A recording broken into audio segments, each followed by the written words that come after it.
What's up, everybody? Welcome back to another video. So in today's video, we're going to be doing a options trading video.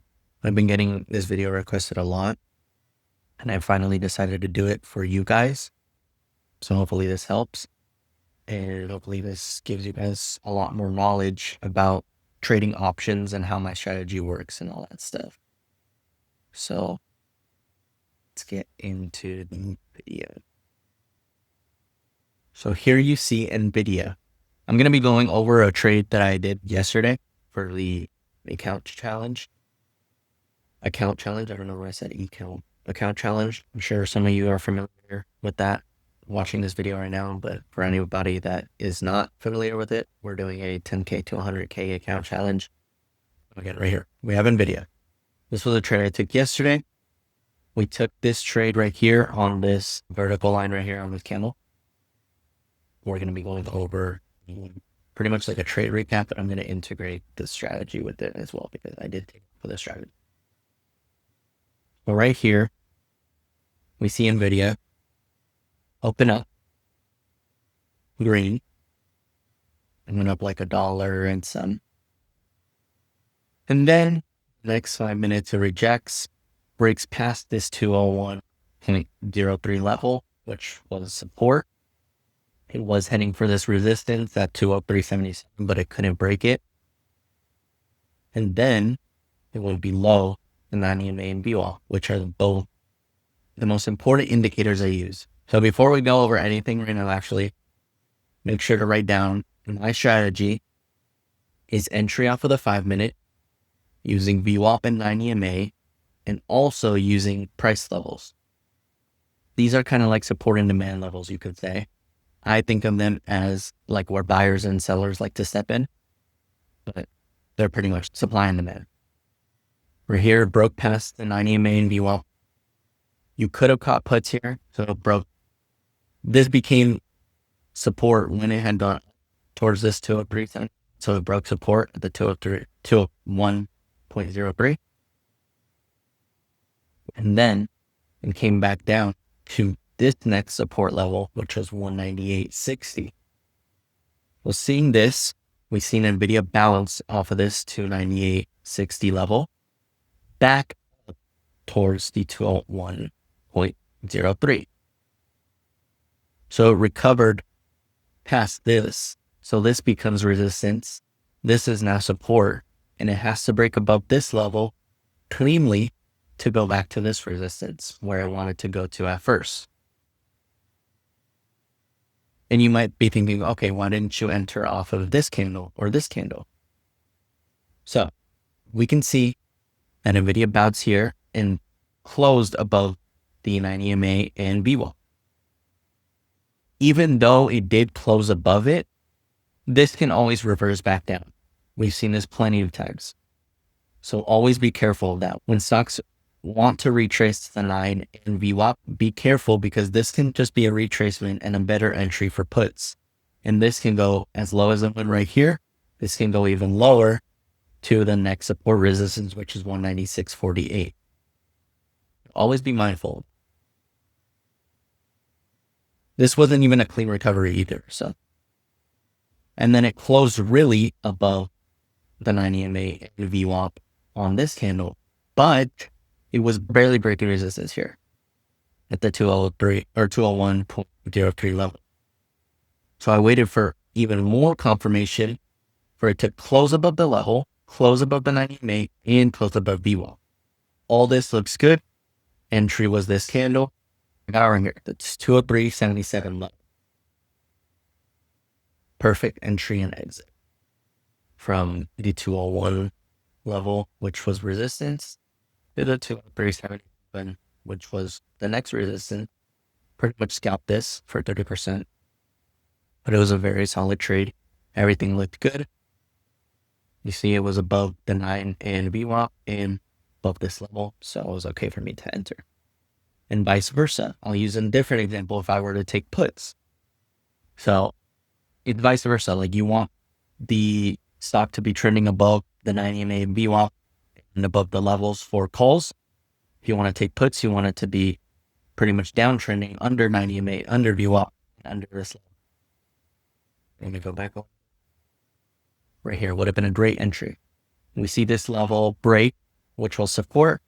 We see it below the 90 MA and below VWAP, but this is an entry off puts. So you want it to be below the 90 MA, below VWAP. And if you have levels marked out, then you would want it to be breaking support.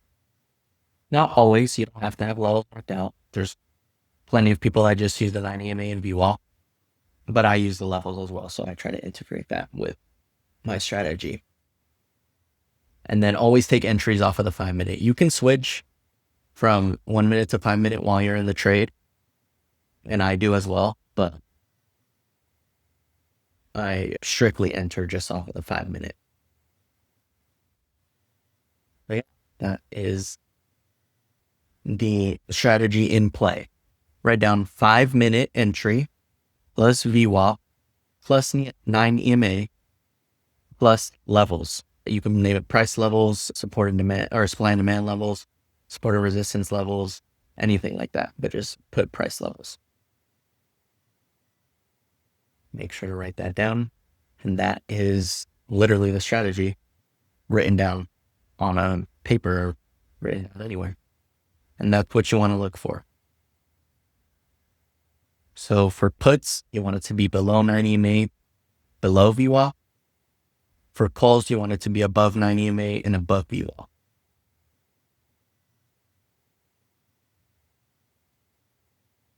That is my strategy, guys. I know a lot of you guys that use this strategy don't use the levels, which is perfectly fine. It works for me. Sometimes it doesn't work for a lot of people, and some people don't really know how to mark out levels. But yeah, it works for me. So, I have to use my strategy, or I have to use what works for me to my advantage. And how to mark out these levels, also I'll go over that, which will pretty much be the swing highs and swing lows. The stock, whatever you're trading, just mark out the swing highs, swing lows, pre-market highs and pre-market lows as well.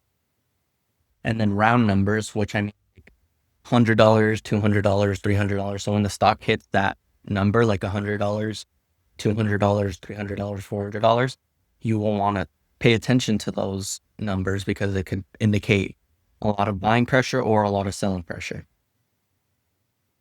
And then also previous day highs and lows and previous day closes. You want to mark out all those things.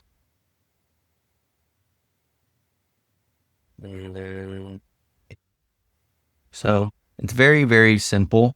The strategy that I use is really easy to understand. It's super easy to understand, super easy to integrate with your trading options. And if you're new, I really, really recommend you starting out using this strategy.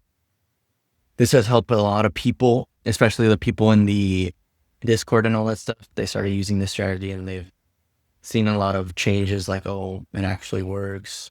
I'm making money now. I'm profitable. And it's super easy to understand, really.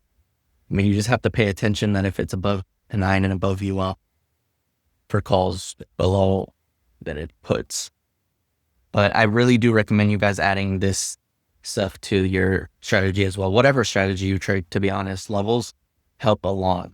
It really indicates, and also it could even help when you're like taking profit or trimming as well. Like if it breaks past a certain resistance level or certain support, no matter if you're in puts, it would be support, or if you're in calls, it would be resistance. But once it's breaking through those levels, like you can be like, okay, I'm going to take a 20% here, or I'm going to take 10% here. I mean, so you can really, really use those to your advantage as well.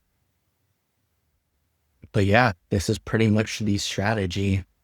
You can go over another example as well. We took yesterday on SPY. Let me see when I alerted this. I think it was at 7.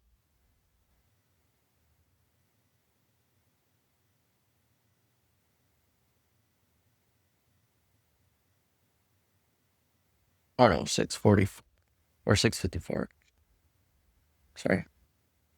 654.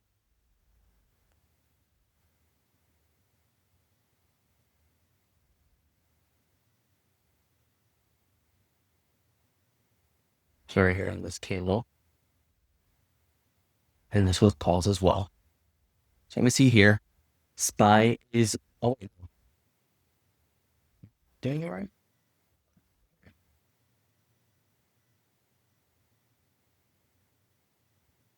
Yeah, this candle. Okay.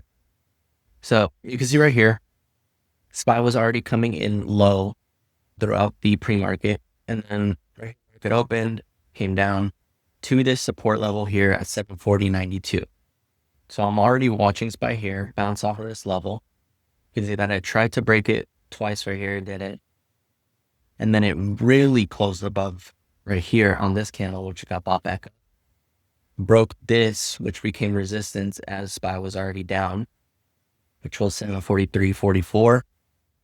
Broke resistance, closed above it, got in on this candle. You can see still above 90 MA in VWAP. This was my entry. You can see the line. And then from here to over, I think I took profit like probably right here. Took 40 or 746.22 was the next resistance level after the 743.44 break. Actually, let me see where exactly I took profit. Well, oh, it was this candle. Tripping. This candle right here. Hold top of this candle. Work it out as well. Could have held this trade for longer, but I was really trying to scalp yesterday, having the market not be good. But yeah, so we broke through this resistance 743, entered here, got out on the top. Could have held till this 46.22, didn't. We made 50% of our contracts. It's a really good gain already. And then I was out. But you guys can see right here, perfect entry. Broke past this resistance, was above 90 MA, above VWAP. We can see that all the buying pressure stepped in right here at this first resistance. It got bought up pretty heavily. We could see the momentum. Market was all bouncing. All the stocks were pretty much bouncing. So that pushed it up as well. And there, and profit right here, pretty nice scalp, 50%. That's another trade that we took. So very, very clean setup. This was pretty much like a plus setup. Same thing as NVIDIA. And not that I look for the perfect setups or everything, but they come to you. If you're patient, if you're waiting, the setups will come to you and you will find those stocks to trade. It could be SPY, it could be Tesla, it could be Microsoft, Meta, NVIDIA, anything. It can be any of the Mag 7 stocks, literally any stock, to be honest. The strategy is super, super simple. Same entry off of the 5-minute. And then when I'm swinging stocks as well, I like to look at the hourly. So if I'm swinging like calls or swinging puts, I like to look at the hourly. So also keep that in mind. I look at the hourly, I look at the 4-hour, sometimes the daily. But for intraday trades and day trades and stuff like that, I use the 5-minute always for my entries. And then if I'm like swinging stuff over the weekend or throughout a few days, then I'll take my entries off of the hourly or 4-hour. And sometimes the daily, like I said, as well. But still using the same strategy. If I'm going to be swinging calls, I want it to be above the 90 or above VWAP. And then if I'm swinging puts, I want it to be below these. But yeah, it's pretty much it, guys. So I hope this helps a lot. And I do recommend you guys trade this strategy. Like, it's really one of the best strategies that you can use. A bunch of people have been making a lot of money. And I cannot say this enough. That's it. Add levels to whatever option strategy you're trading, add levels because it helps a ton. Like it's really crazy how much they help. Like you can literally pretty much pick out the top to bottom. Not to say you want to be top ticking or bottom ticking anything, but it really helps as your even take profit levels or selling levels as well. So yeah, it really helps. But yeah, I hope this video was helpful for you guys. And if you guys have any more questions or want to see more videos like this, me going over options trading, how they work, how the contracts move, and all that stuff, then just comment it below. Or send me even a message on any socials, TikTok, Instagram, X, anything. I'll see your guys' DMs and make sure to reply to them. But yeah, I hope this helps, guys. And make sure to like the video and subscribe and comment what you guys want to see next. But I will see you guys in the next video. Bye.